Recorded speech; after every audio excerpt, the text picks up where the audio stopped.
guys, Jeff the Nature Guy, and fall is upon us. The leaves are changing, it's cooling down, and the animals are changing.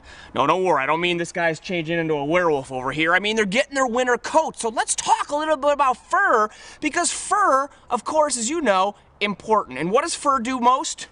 Very good. Keeps an animal warm. But there's more than that. And the cool thing is there's so many different kind of furs out there. Now, first of all, you look at your arm, we have fur.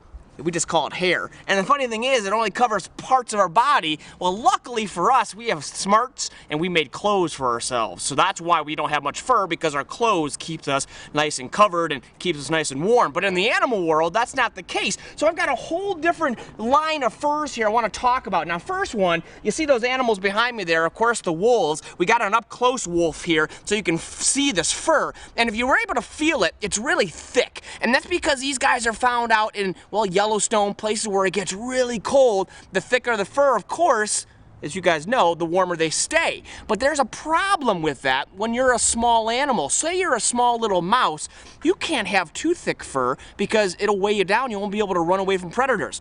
So that's why your small animals like mice, chipmunks, squirrels, things like that, hibernate the winter away because they don't have that thick fur they need to keep warm in the wintertime, so they just sleep away the winter. That's pretty cool. Now, when I come over next, look at this beauty. This was an Arctic fox, and the Arctic fox is special because their fur completely changes color. In the summertime, it's gray, almost a brown to blend in, but in the wintertime, it turns white, so they blend in with the snow. So not only is their fur thick to keep warm in the Arctic, but it turns white to help them blend in. How cool is that? You come down further, we got the river otter right here. The river otter's fur pretty special because it's got two layers of fur. He's got the fur that you see here, that keeps him waterproof, and then underneath, he's got another fur, it's real soft, keeps him warm in the cold, cold weather. And last but not least, look at this crazy fur. You know what this is? This is fur from a bison. Now, if you guys have been to Yellowstone, you know bison. They like to hang out in the middle of nowhere, out in the open, where the winds are going, the snow is blasting.